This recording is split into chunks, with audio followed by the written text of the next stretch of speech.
Boa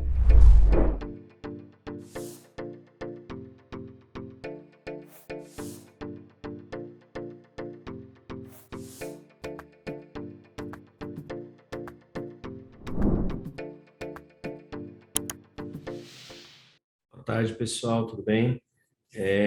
Meu nome é Mário Ferrari Neto, sou cirurgião geral e do trauma e especialista também em videolaparoscopia, atuante aqui na região de Itajaí, Balneário Camboriú, no Hospital da Unimed, né, e professor da disciplina de Clínica Cirúrgica da Universidade do Vale do Itajaí, há 17 anos. Estou aqui para tentar passar para vocês um pouquinho sobre esse dilema, né, do que seria o status atual das cirurgias da região inguinal, né? O que seria o que se considera o padrão ouro, se hoje a videolaparoscopia tomou conta do mercado, ou a cirurgia convencional tem seu espaço, ou se a videolaparoscopia é uma moda passageira, falar um pouquinho sobre o que vem por aí também, né? E, enfim, tentar colocar vocês a par sobre o que é a nossa vivência nos dias de hoje com relação a essa doença, essa patologia tão comum, né, na população geral. A gente tem uma incidência bastante alta e o volume de cirurgias de hérnia que a gente faz semanalmente é bastante grande, né? Então, eu vou tentar passar para vocês o que a gente sabe de mais atual a respeito desse tema, tá?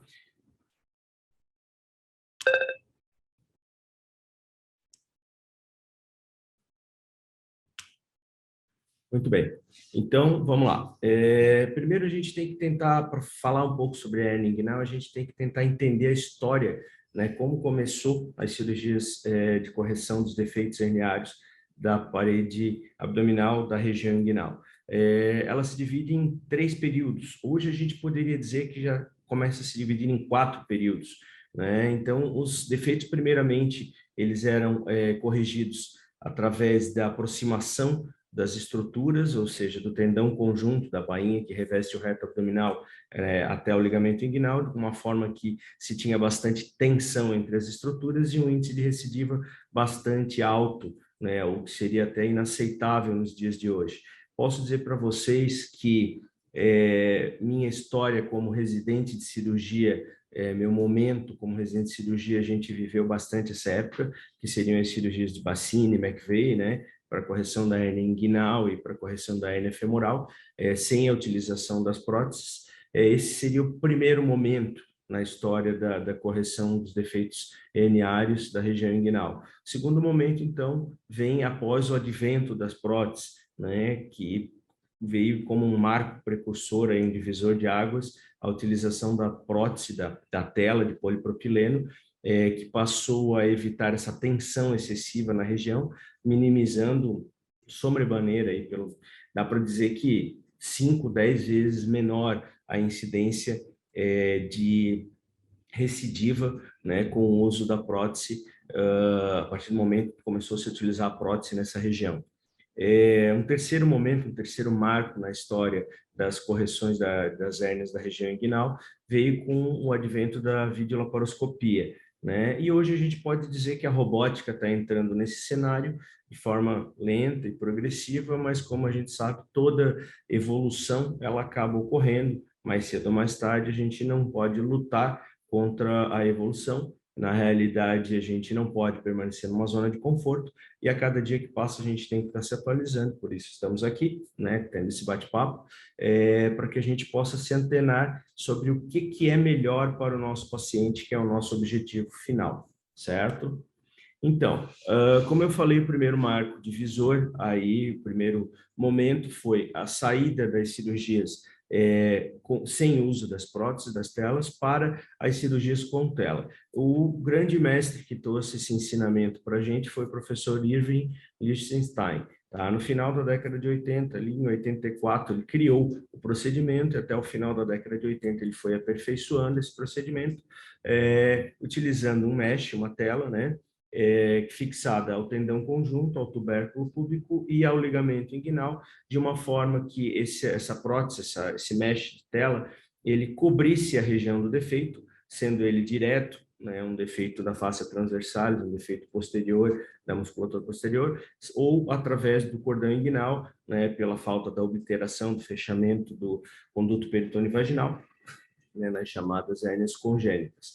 Então, essa tela veio para evitar essa tensão, então ela era chamada de técnica, né, tension free, né, sem tensão, evitando assim, diminuindo assim a dor pós-operatória e diminuindo com isso também, principalmente as recidivas.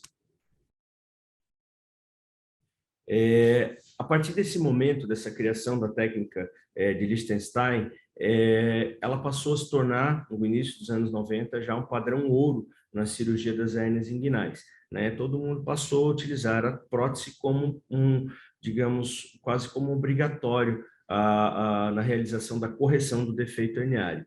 A técnica sem prótese, ela praticamente caiu no ostracismo, foi abandonada ao longo do tempo, sendo a técnica de Shouldice, né, desenvolvida por uma clínica canadense, que desenvolveu uma técnica de imbricamento múltiplo das aponeuroses sem utilização de prótese e que até hoje é considerada a única técnica que não gera tensão, apesar de ser uma técnica mais difícil de ser reproduzida, mais trabalhosa, mais demorada, ela é aceitável como uma técnica, digamos assim, sem tela, sem tensão e com menor índice de recidiva, né? Mas ela começou a ser utilizada com menor frequência, sendo a Liechtenstein adotada pela maioria dos centros em todo o mundo, né? E nesse finalzinho da década de 90, com o reforço que a cirurgia videolaparoscópica vinha ganhando, né, todo aquele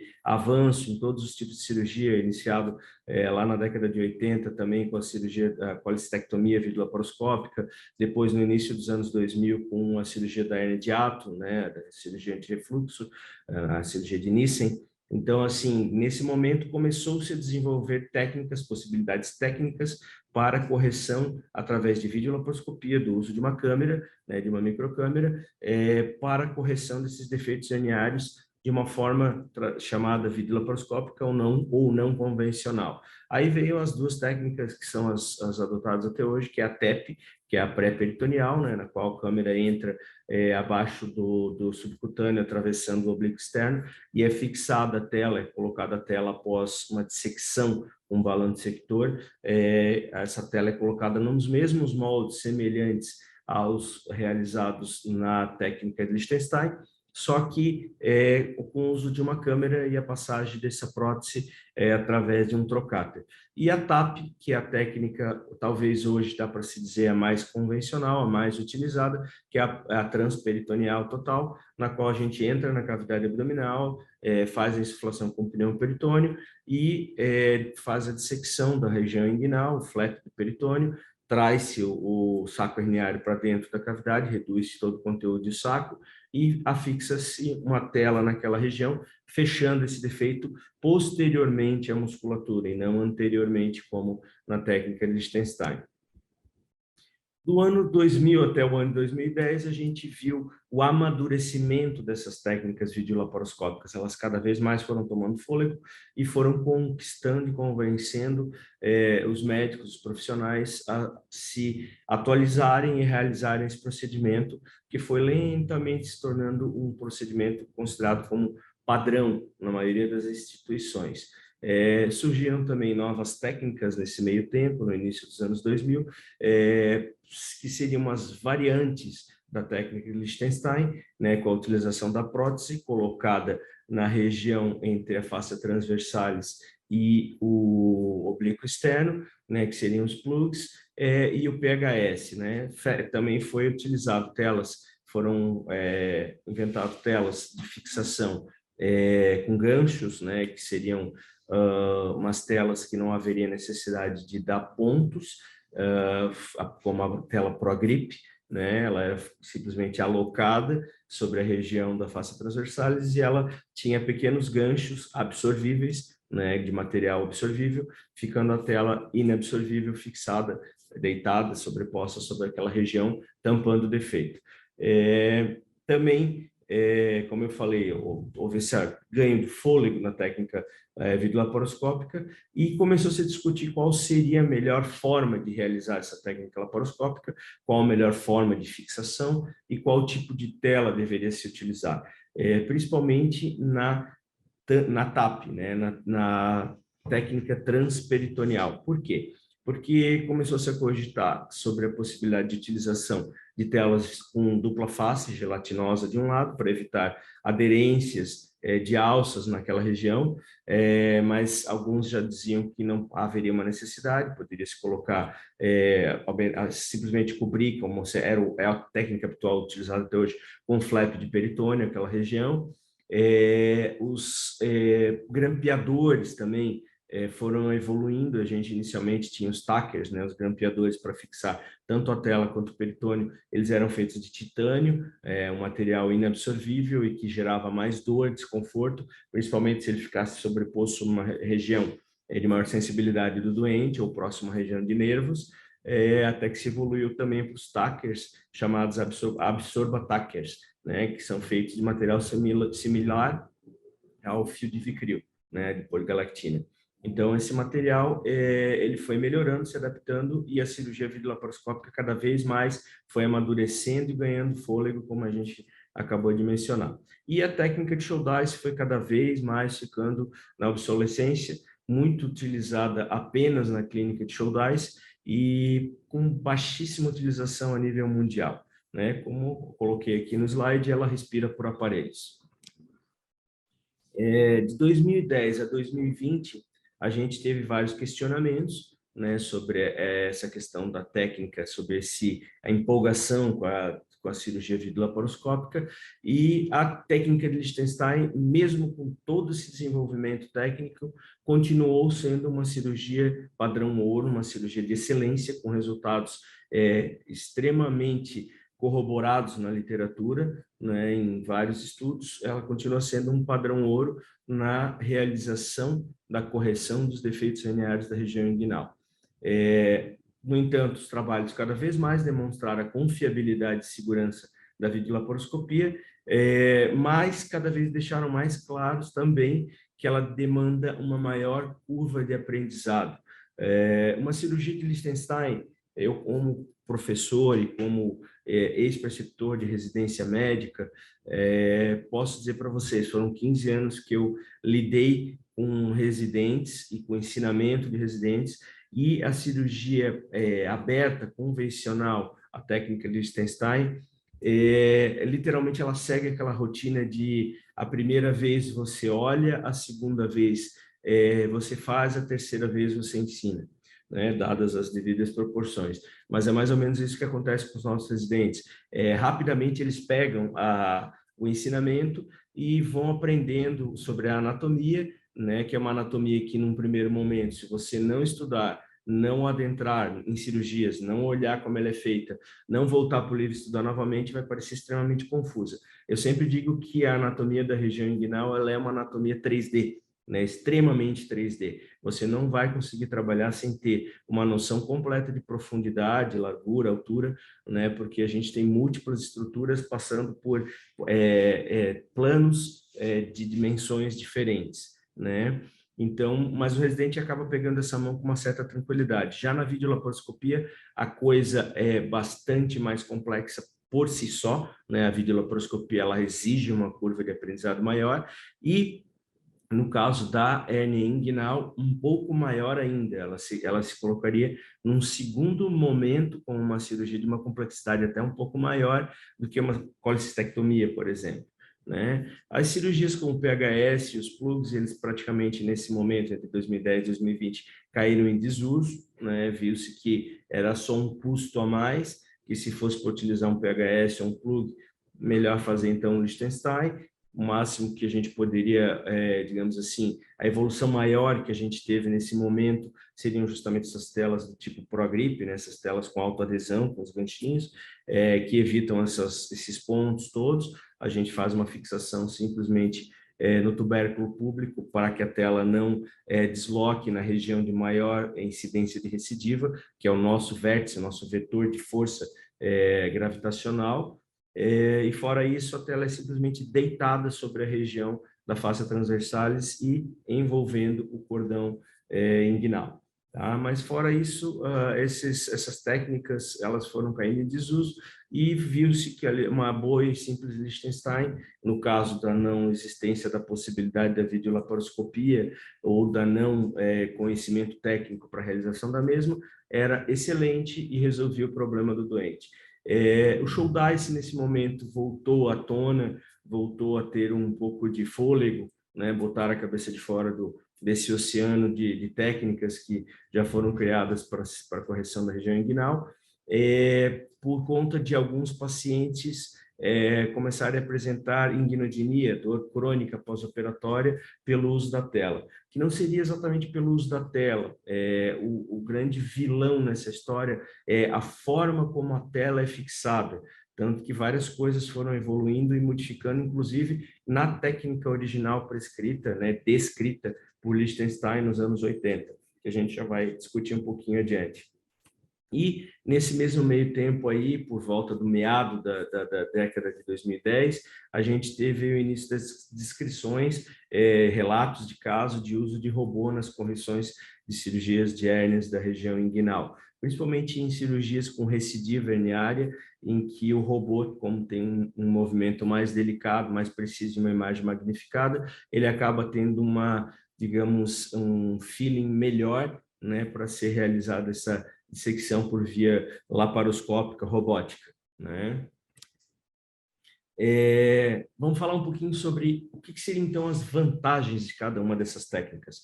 O que são as vantagens da Liechtenstein, da técnica convencional, uma sobreposição de tela sobre a região da face transversal, sobre a aponeurose posterior.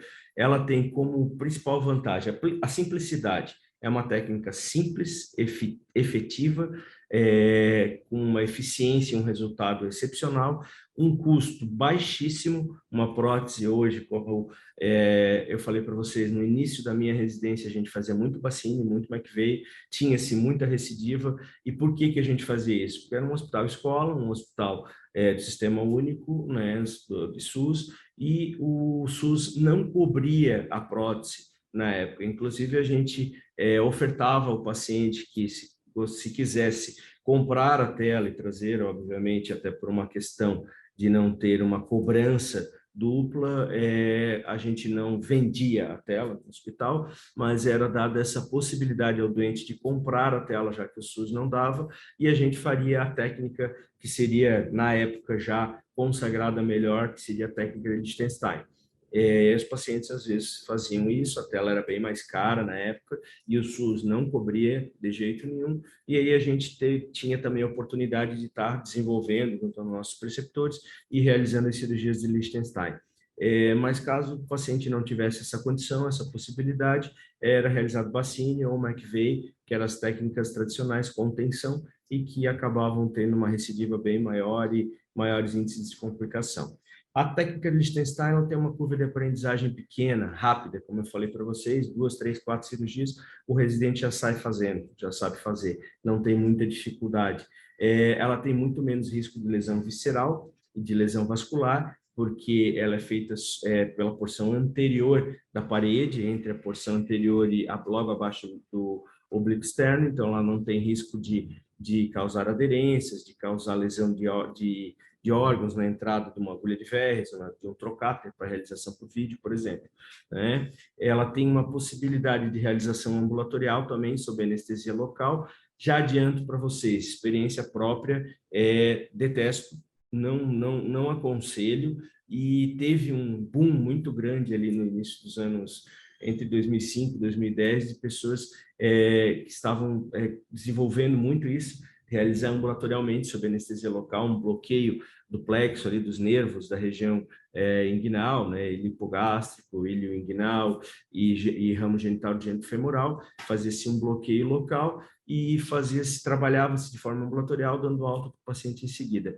Eu acho desconfortável, tanto para o cirurgião quanto para o paciente, qualquer tração a mais na região provoca dor, você tinha que ficar repicando o paciente para fazer a anestesia no local. Eu acho que se reserva muito a paciente sem nenhuma condição de um bloqueio, de uma raquianestesia, de uma peridural ou de uma anestesia geral.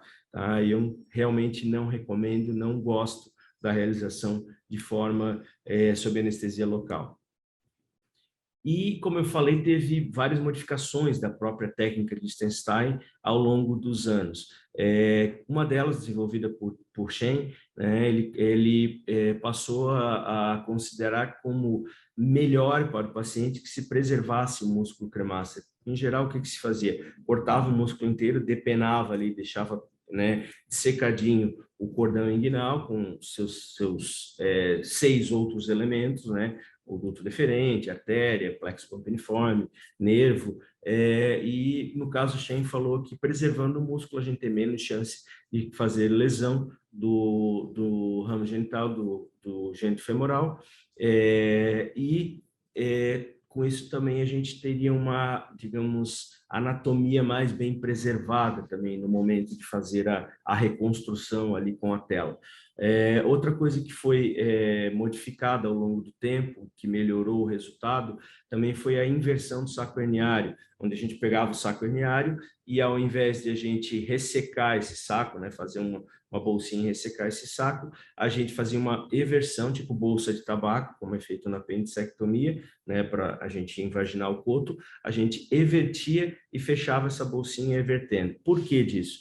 Com isso a gente criava uma camada mais espessa, uma fibrose maior nessa região, com menos propensão, menos chance de haver uma recidiva e também com menos chance de haver uma babação, sangramento, um seroma, por conta desse saco herniário ele ser extremamente vascularizado e fazer troca líquida, né? E ser responsável, inclusive, quando ele é fechado distalmente, por aquelas hidrocélices não comunicantes que a gente fala que são complicações também possíveis na cirurgia de hernia inguinal. Passou-se também a praticar o uso de uma tela de maior dimensão, né? Então, as telas hoje elas são 7x12 ou 7x15, não mais aquelas telas pequenas, 5x10, pequenininhas, né? Hoje a gente costuma deixar uma beirada da tela de 2 centímetros, não só sobre o tubérculo público, como escrito aqui no slide logo abaixo, mas também na borda, né, faz-se a dissecção do tendão conjunto, liberando o oblíquo externo, a aponeurose do oblíquo externo, e sobrepõe uma camada maior de tela sobre essa região, e o único ponto onde ela fica, digamos assim, sem grandes sobras é no ligamento inguinal, né, porque ela fica bem justaposta, o ligamento ele é bem resistente, então ali ela não tem maiores problemas. Mas essa sobreposição de 2 centímetros, ela é aplicada também na hernia incisional, epigástrica, umbilical, em todas as hérnias onde a gente vai realizar o fechamento do defeito com o uso de prótese, tá? Isso aí já está bem, na literatura já está bem consolidado, que essa sobra de pelo menos 2 centímetros da borda do defeito, ela garante uma melhor resistência ao tecido, uma melhor incorporação da prótese e menos chance de recidiva. E uma das coisas também que posso dizer até com orgulho que eu fui um dos precursores aqui na região de fazer, que foi o uso de suturas absorvíveis na região do tendão conjunto. Se usava muito comumente fios como prolene, né, para fixação da tela, né, ou fio de nylon, né, muito comum fio de nylon por ser barato, fácil, né, e disponível dentro do hospital para que fosse utilizado. E aí o que acontecia? Além do fio de nylon, do prolene, ele formar aquele granuloma que a gente chama do coqueirinho, né, onde é amarrado o fio, porque é um fio com memória, ele é um fio rígido, né, monofilamentar e rígido, ele acabava fazendo muito granuloma de fio, muita dor pós-operatória, e no caso do tendão conjunto, nós temos a passagem ali do nervo ilho hipogástrico, né? E muitas vezes ele não era identificado, não era separado, né, das estruturas e acabava ficando amarrado junto com o fio, né? E isso gerava uma inguinodinia, uma dor crônica ad eternum. Isso era uma das piores complicações que a gente tinha. Os pacientes voltavam diversas vezes do consultório, diversas vezes no ambulatório, e isso era muito comum. Isso me chamava atenção na época, no início da minha carreira, e aquilo não estava certo. Eu resolvi começar a utilizar a sutura absorvível, comecei a utilizar Vicryl, né, a poligalactina na correção, na fixação da tela junto ao tendão conjunto, porque ainda que acontecesse de um nervo ser fixado junto, esse fio ia ser absorvido e essa dor que incomodaria o doente, ela seria temporária e futuramente ela cederia. Num fio inabsorvível, ela seria para sempre. O paciente ia ter que fazer bloqueio de tempo em tempo, ia ter que ficar utilizando anti-inflamatório, usar carbamazepina, usar amitriptilina, né, medicações dessensibilizadoras. Enfim, é uma situação bastante chata. A inguinodinia é uma das complicações que era das mais comuns. Hoje, graças a Deus, posso dizer que não vejo mais praticamente no consultório, mas que era muito comum quando se utilizava esses fios inabsorvíveis na fixação da tela. Outra coisa que também evoluiu, que serve como dica para uma boa técnica de correção através de Liechtenstein, da técnica convencional, é a dissecção alta do saco herniário. É aquilo que eu acabei de mencionar agora há pouco, não ficar tentando ressecar o saco herniário na hernia indireta, né, trazendo ele lá de baixo, às vezes ele está aderido, inclusive, até no testículo, e ficar trazendo, tentando reduzir aquele conteúdo todo. Não, faz a ressecção alta, faz a dissecção só na região onde o cordão vai mergulhar para dentro da cavidade abdominal e faz esse fechamento nessa região para a redução do conteúdo para dentro da cavidade abdominal, mas sem manipular e sem tracionar e sem trazer esse saco herniário lá de baixo, tá? Que acaba gerando mais seroma, mais dor pós-operatória, mais hematoma, e não fechar, como eu falei também, esse saco herniário distal, né? A gente sempre cauteriza ele bem, as bordas dele para evitar que sangre, mas não se fecha para não causar uma hidrocele de canal, um cisto de cordão, tá? Que são complicações também que podem acontecer na cirurgia de Liechtenstein.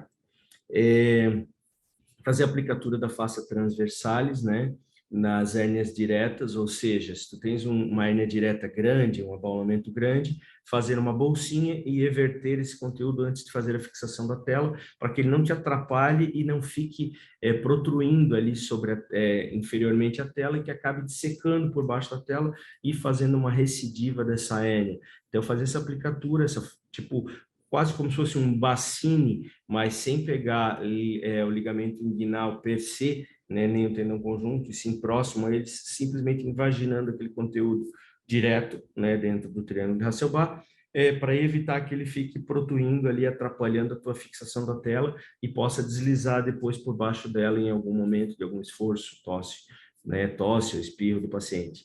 A ligadura da artéria funicular, né, para evitar, deixar bem limpo aquela região onde vai ser fixado a tela no tubérculo púbico. A neurectomia do nervo lipogástrico. Ainda recente, agora eu estava conversando com um colega, a gente estava operando um paciente na Unimed e era uma hérnia grande, íngua escrotal, volumosa, e a gente tinha um nervo bem no trajeto, né? Tava ali a gente conseguiu identificar o nervo no trajeto, ali na bainha do tendão conjunto, e só que ele ficava muito na região onde a gente iria fixar a tela. E o colega ficou meio receoso, assim, de queimar o nervo, né? Eu falei, vamos queimar esse nervo, porque, assim, a gente, com a experiência ao longo dos anos, a gente percebe que, assim, a ciência deixou isso bem claro para a gente também, e a experiência no dia a dia. Um nervo cauterizado é uma parestesia temporária, por alguns meses. O paciente vai ter uma dormência na raiz da coxa, vai ter uma dormência naquela região ali inguinal, mas essa dormência ela desaparece ao longo dos meses. Agora, um nervo amarrado, um nervo ligado numa linha de sutura, né, com a tela, ele não para de doer nunca mais, tá? Então, assim, se o nervo estiver no caminho, dificultando a fixação da tua tela, disseca esse nervo, resseca esse nervo e queima esse nervo, tá? Para evitar que ele fique para o resto da vida incomodando o paciente. Manipulação cuidadosa do cordão, né, para evitar lesão nervosa, né, para evitar também sangramento, e exposição adequada do tubérculo púbico, né, isso é uma coisa que eu sou bastante criterioso também, eu limpo bastante aquela região, deixo o tubérculo púbico, a síntese pública bem exposta para poder fazer a fixação dos primeiros 2 pontos, que são os pontos primordiais para uma tela bem alocada, né, bem posicionada. Sem isso, a chance da tua tela soltar, né, descolar, movimentar ou fazer uma recidiva, ela fica muito maior. Até porque a recidiva, o ponto de maior fraqueza é o vértice gravitacional, que é ali na região do tubérculo púbico, como eu mencionei anteriormente. Então, e o que a literatura então nos fala sobre Liechtenstein, que eu acabei de falar tudo que eu podia de diferente, assim, de conhecimento que a gente aprendeu ao longo de todo esse tempo sobre a Liechtenstein, versus a laparoscopia. Então, a laparoscopia, ela tem hoje, sabidamente, uma menor morbidade, uma morbidade e um índice de recidivas semelhantes à técnica Liechtenstein. Ela tem uma recuperação mais rápida. Os nossos pacientes, eu tenho por hábito deixar o paciente afastado de esforços, serviços pesados, academia, atividades de impacto, por 45, no máximo 60 dias, em caso de cirurgias de hérnia inguinal, de hernia inguinal por via laparoscópica. No entanto, eu deixo 90 dias quando é Liechtenstein. Mas por quê? Se em ambas vai uma tela, em ambas a tela é fixada à parede, na realidade na Liechtenstein ela tem pontos de ancoragem mais intensos, e por vídeo é fixada apenas na parede anterior e dois grampozinhos lá embaixo no tendão, desculpa, no ligamento de Cooper. Por que na videolaparoscópica a gente deixa menos tempo o paciente afastado, libera ele para atividade mais rápida? Porque a tela está abaixo do músculo. A tela estando abaixo do músculo, o esforço vai ocorrer contra o músculo. Então, o conteúdo não vai conseguir passar. Imaginem agora vocês a tela sobreposta ao músculo. Então, se eu tenho um esforço ocorrendo precocemente, não houve um tempo de ter essa incorporação do material protético naquela região, não que a tela, que a hérnia vai passar entre a tela, assim, mas ela pode passar pelos lados da tela. Pode haver ruptura de algum ponto, não houve incorporação do tecido completamente. Então, ela tem, digamos assim, uma fragilidade maior. Tá? A videolaparoscópica ela dá menos parestesia pelos motivos que a gente já falou. Muitas vezes a gente tem que acabar queimando, né, ressecando ali o nervinho. A gente manipula esse nervinho também, ainda que a gente não o queime ou resseque ou não, né, fique fixo a um ponto. Espero que nunca aconteça com vocês. Pessoalmente faz muitos anos que eu não tenho nenhum problema com pacientes com inguinodinia, mas já tive, né, início de carreira, e isso é uma coisa chata, né, porque o paciente incomoda muito o paciente, ele volta ao consultório, te procura diversas vezes, e é uma das causas que durante muito tempo, por conta dessas falhas técnicas, né, essa falta de conhecimento e da anatomia, principalmente em início de carreira, levam os pacientes a terem muito isso aí. Então, assim, essa menor parestesia por si só, na videolaparoscopia, ela já acontece. Por quê? Porque você não trabalha na região de nervo, a menos que você faça a besteira, né, de colocar um grampo, né, grampear a região dos nervos, né, que a gente tem duas regiões dentro da anatomia inversa, né, da anatomia posterior, né, realizada na videolaparoscopia, que é onde você não pode fixar de jeito nenhum seu grampo, que é a região dos vasos e a região dos nervos, né, que é o triângulo da dor e o triângulo da morte, que a gente chama. Tá? Então, se for respeitado isso daí, a chance de parestesia, a chance de dor pós-operatória, ela é muito menor do que na cirurgia convencional por Liechtenstein. Como eu falei, menor incidência de dor crônica, né? E a possibilidade de avaliar o lado contralateral, se tu está operando uma hernia inguinal direita, tu pode olhar e já ver se tem do lado esquerdo também. Se você tiver combinado com o doente, explicado para ele que se encontrar vai corrigir também, você já está apto ali a realizar essa correção e colocar uma telinha do outro lado também. Na convencional, isso não vai existir, porque você vai estar tratando apenas um lado só.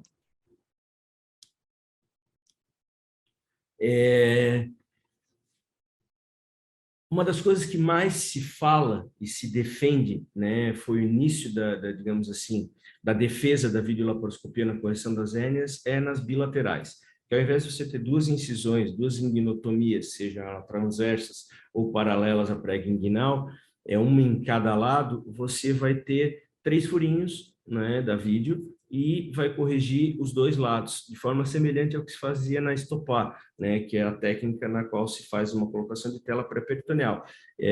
Aqui você vai fazer a colocação de tela de forma pré-peritoneal, né, posterior ao músculo, anterior ao peritônio, e fazendo de forma videolaparoscópica, através da câmera e dos dois trocáteres de 5 milímetros. Essa vantagem ela é exclusiva da TAP, né, porque ela é a técnica na qual a gente entra pelo peritônio dentro e avalia a cavidade por dentro. A TEP, como ela é uma técnica na qual tu vai fazer cada lado separadamente, ela vai ter uma, digamos assim, uma resposta semelhante à Liechtenstein.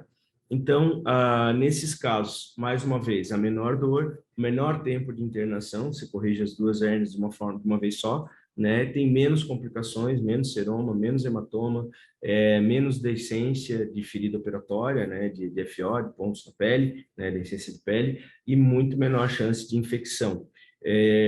Tive, na minha experiência inteira, né, de vida e de quase 20 anos como cirurgião, dois ou três casos de infecção de tela em região inguinal.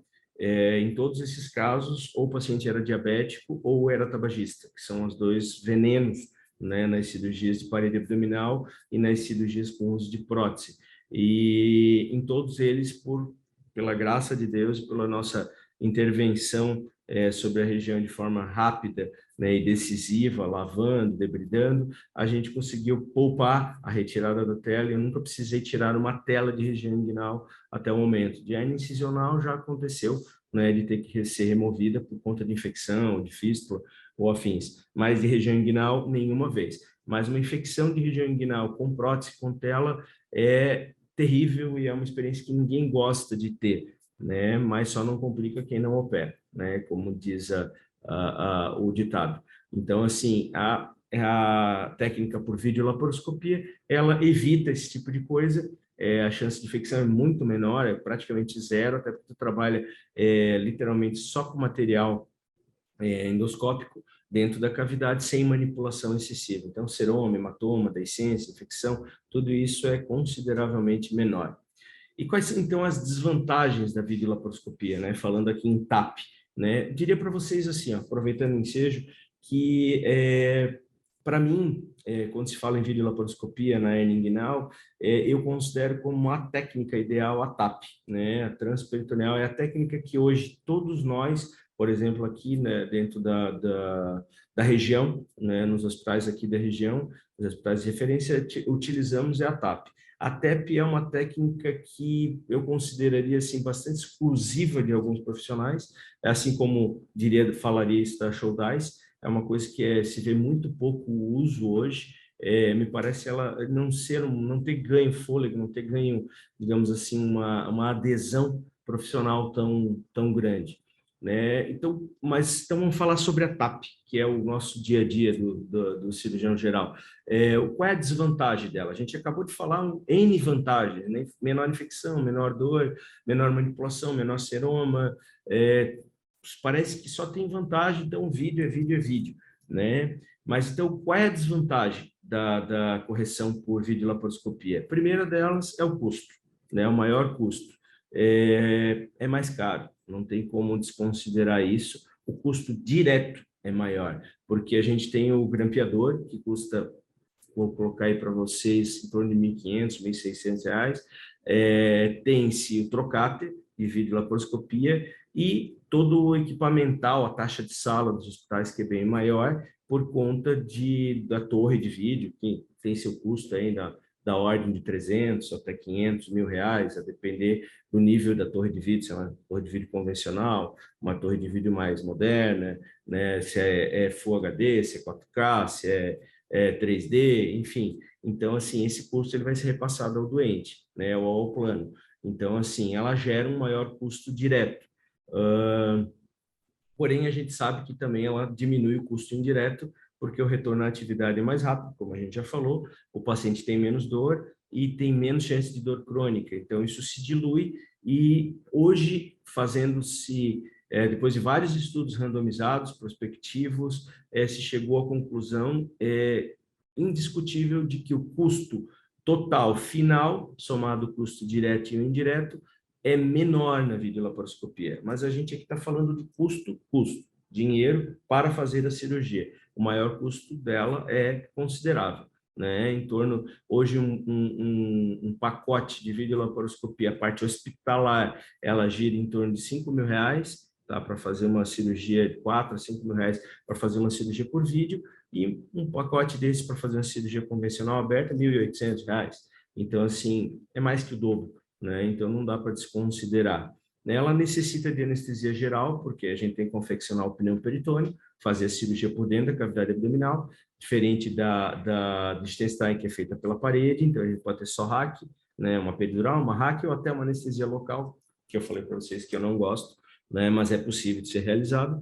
Ela tem uma maior curva de aprendizado, sem sombra de dúvidas, ela depende muito da expertise do cirurgião. Não é qualquer um que sai do dia para a noite fazendo uma cirurgia de correção de hernia inguinal por vídeo. É uma coisa trabalhosa, uma coisa que é mais demorada. Ela tem maior risco de lesões viscerais e vasculares. Posso dizer para vocês que sou abençoado, nunca tive nenhum problema desse tipo, né, de lesão visceral ou vascular, mas eles existem, eles podem acontecer, né, porque você está trabalhando dentro da cavidade abdominal, como eu falei, até a entrada de um trocáter, a entrada de uma agulha de Fez, uma barriga já mexida, numa barriga não virgem, né, numa barriga que já teve laparotomia aberta, que já teve trauma abdominal, essa cirurgia ela começa a se tornar um pouco mais complexa, com mais riscos, né? Então, depois dessa conversa toda que eu fiz com vocês, a pergunta é: qual é a melhor técnica de correção das hérnias inguinais, então? Porque eu falei bem da Liechtenstein. De repente, eu trouxe para vocês várias qualidades, várias vantagens sobre a videolaparoscopia. E daqui a pouco eu falei que ela era mais cara, que ela também tem essa questão de tu ter que adentrar a cavidade abdominal, de tu ter alguns riscos maiores. Então, qual delas é a melhor? A resposta que eu vou dizer para vocês é: não existe a melhor técnica.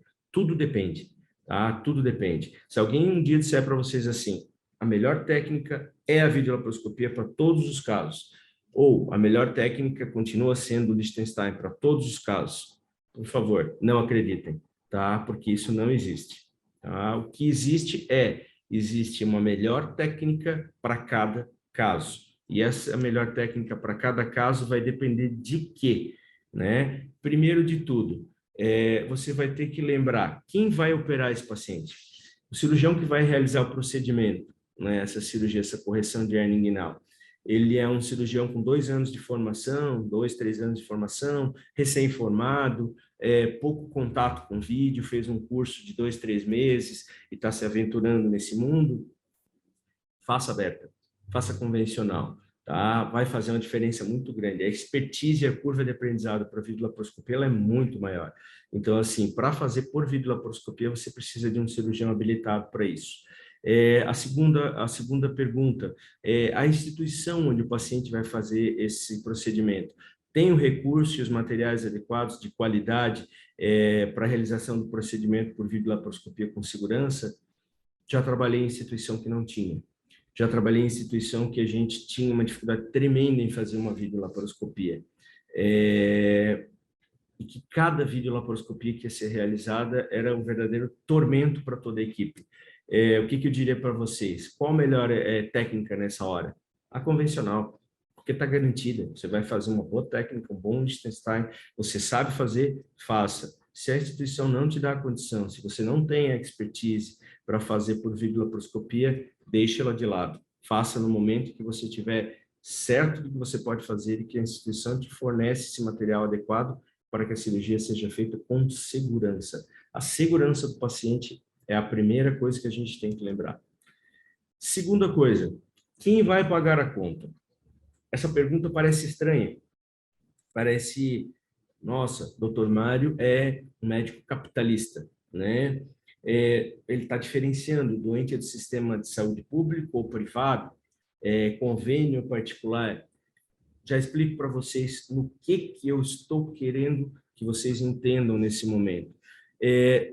Se o paciente fosse do sistema de saúde público, num hospital de referência, um hospital escola, diria para vocês que se tiver a torre de vídeo, tiver um preceptor com formação boa e que possa fazer por vídeo, é melhor, é muito melhor. Por quê? Porque o paciente vai retornar às suas atividades laborais mais cedo, vai dar menos prejuízo ao sistema, ao seu patrão e ao INSS, e vai tudo estar resolvido. O paciente é privado, né? É convênio, certo? É convênio, qual que é o melhor? Com certeza a videolaparoscopia, tá? Diria para vocês que se o caso demanda videolaparoscopia, faz por videolaparoscopia. Tem a condição de realizar, realiza. Ah, o paciente é particular. Ah, mas eu não entendi, então. Agora, o paciente particular está pagando, aí vai fazer convencional? Depende. Com o tempo, os profissionais, os jovens profissionais que talvez estejam me ouvindo aqui nessa palestra, vão entender do que eu estou falando. Isso tem que ser analisado caso a caso.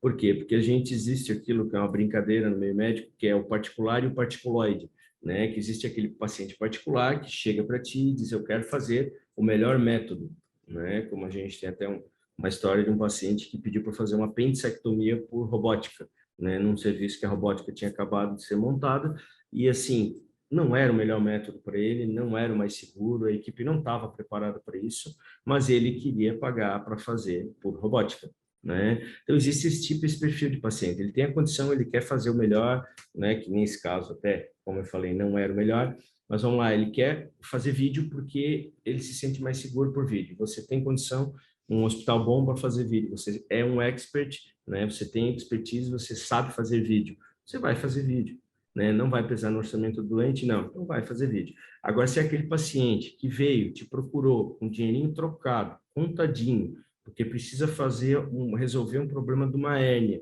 que está atrapalhando a vida dele, ele não consegue mais trabalhar por conta dessa hérnia, e 3 mil reais é uma coisa, 5 é outra, 8 para ele é impossível, você não vai fazer vídeo, porque a diferença de valor, o peso do valor do pacote da videolaparoscopia nessa hora vai sacrificar o seu doente.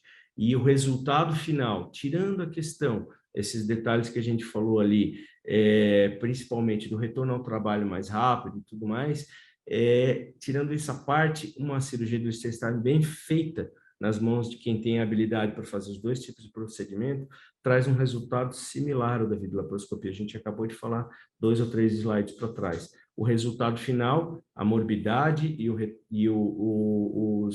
os resultados de recorrência, de recidiva, são semelhantes. Então, por que sacrificar o doente e convencê-lo que você tem que fazer por videolaparoscopia? Tudo isso tem que ser colocado na balança. Um bom médico, um bom profissional, ele sempre pesa isso tudo junto com o seu paciente. Tá? E acho que isso é importante para vocês, jovens médicos que estão começando na carreira agora. E lembrar também do retorno à atividade laboral. O paciente trabalha com um serviço que requer esforço, ou ele viaja de carro muito para cima e para baixo, ele não para, e ele precisa retomar o quanto antes, ele tem condição, ele tem convênio, faz vídeo. Né? Ah, não, ele trabalha em home office, é aposentado, não tem tanto esse problema, é particular, está com o dinheiro contado, faz convencional. Então, por isso que não existe uma melhor técnica. Cada técnica vai ter a sua análise conforme o paciente e conforme a doença. Conforme a doença, nós vamos falar agora. Aqui a gente tem uma tabelinha fazendo um comparativo sobre a incidência da recidiva, né, e da dor pós-operatória entre as técnicas. Se vocês olharem ali, vai chamar a atenção de 2004, de Heikkinen, que fala que a recidiva é 8,1% contra 3,4% na questão da cirurgia por vídeo versus a cirurgia convencional, né? Só que esse é o único trabalho que a gente teve esse número com essa discrepância.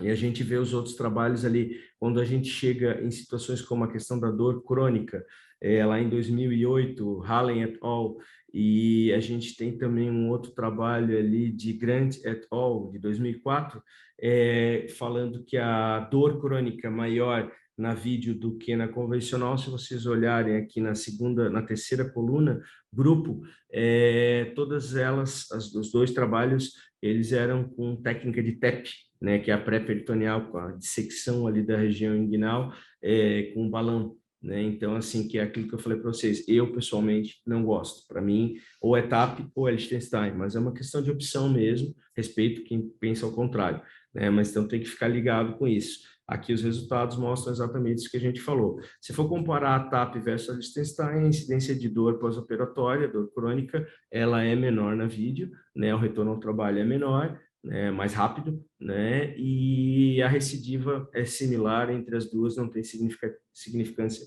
estatística, diferença estatística significante. Aqui é uma tabelinha com as diretrizes da Sociedade Europeia, né, falando como é que a gente deve fazer o segmento. Se a gente está diante de uma emergência, uma hernia estrangulada, a gente vai fazer uma cirurgia emergencial, a gente tem que considerar a opção sem tela quando houver risco de infecção. Se a gente está diante de um paciente sintomático, eletivo, é uma cirurgia eletiva, primariamente bilateral, a recomendação é endoscópica ou Liechtenstein, vai depender de quem está operando, de onde está operando. Se é unilateral, Liechtenstein ou endoscópica. Se é assintomático ou com sintomatologia reduzida, isso a gente já tem praticado há algum tempo, a gente considera o acompanhamento do doente.